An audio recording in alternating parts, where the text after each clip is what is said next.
میں بلوچستان کی کچھ ایسی بچیوں کو جانتا ہوں جو 10-15 سال پہلے پہلی دفعہ جب آئیں وہ اسلام آباد میں لاپتہ افراد کی بازیابی کے لیے مظاہرہ کرنے، تو وہ یہ 5-5 6-6 سال کی بچیاں تھیں. اب وہ جوان ہو چکی ہیں، یونیورسٹیوں میں پہنچ چکی ہیں اور ابھی تک وہ یہی کام کر رہی ہیں. تو آپ مجھے بتائیں کہ بینگ پاکستانی اور بینگ اے جرنلسٹ اور ایک انسان کے ناطے کیا آپ کا یہ فرض نہیں ہے کہ اگر ایک بیٹی جو ہے وہ اپنے باپ کو 15-20 سال سے ڈھونڈے جا رہی ہے تو آپ کوشش کریں کہ یار مل جائے. اچھا ریاست کہتی ہے نہیں اس کا باپ تو ٹیررسٹ تھا تو بھائی اس کو پھر آپ کورٹ میں پیش کریں، کورٹ میں پیش کر کے اس کو سزا دلوا دیں. آپ کورٹ میں بھی پیش نہیں کرتے اور آپ کہتے ہیں جی کہ اچھا آپ ہمارے سے مذاکرات کریں، آپ ہمیں لسٹ دیں.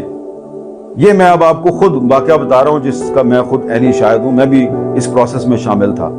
مجھے کہا گیا کہ لسٹ دے دیں جی کہ جن کو آپ چاہتے ہیں کہ رہا کر دیا جائے یا کورٹ میں پیش کیا جائے. تو میں نے ادھر ادھر سے پوچھ پاچھ کے صرف 50 لوگوں کی لسٹ دی اور اس لسٹ میں پولیٹیکل ورکر تھے یا اسٹوڈنٹس تھے یا کوئی شاعر تھا یا کوئی ادیب تھا. میں نے وہ لسٹ دے دی. یہ جو پچھلی حکومت کے وزیر داخلہ تھے رانا ثناء اللہ صاحب، وزیر قانون تھے عطاءاللہ طارر صاحب اور کچھ دیگر حکام، ان کو لسٹ دے دی تو انہوں نے جناب اس لسٹ میں سے لوگوں کو نکال کے مارنا شروع کر دیا. تو اب آپ پہ اعتبار کون کرے؟ ٹھیک ہے. تو اس لیے پھر یہ جو عورتیں اور بچے ہیں یہ کدھر جائیں؟ یا تو یہ جو علیحدگی پسند ہے ان کے ساتھ شامل ہو جائیں، لیکن یہ آتے ہیں اسلام آباد کی طرف، ادھر آ کے یہ آپ سے بات کرنے کی کوشش کرتے ہیں، آپ ان کو دھتکار دیتے ہیں. تو بات صرف اتنی ہے کہ بلوچستان کا جو مسئلہ ہے نا وہ جنرل ڈائر ہے. جنرل ڈائر نے 1916 میں بلوچستان میں جو خانہ جنگی شروع کی، جو مار پیٹ شروع کی، جو بلوچوں کو ڈیوائیڈڈ رول کی پالیسی کے تحت مروانا شروع کیا، آپس میں ان کی دشمنیاں پیدا کی، شیعہ سنی فساد کروایا، وہ کام ہوتا جا رہا ہے.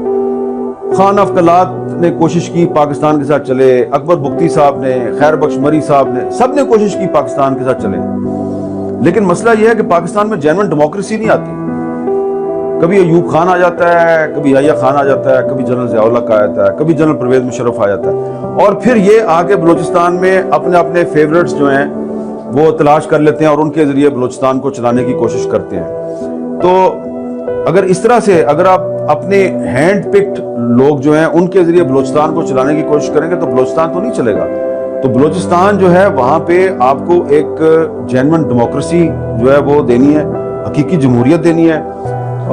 انفارچونیٹلی بدقسمتی سے بلوچستان میں الیکشن نہیں ہوتا، فراڈ ہوتا ہے. ابھی بھی الیکشن نہیں ہوگا، ایک فراڈ ہوگا اور اس میں کوشش کی جائے گی کہ اس فراڈ میں بھی جو لوگ کہتے ہیں کہ بلوچستان میں لاپتہ افراد کا مسئلہ حل کرو اور ایکسٹرا جوڈیشل کلنگز بند کرو، کوشش کی جائے گی وہ لوگ جو ہیں وہ اسمبلیوں میں نہ پہنچیں. تو جنرل ڈائر جو ہے جب تک اس کی روح کو بلوچستان سے نہیں نکالا جاتا تو بلوچستان میں امن قائم نہیں ہوگا.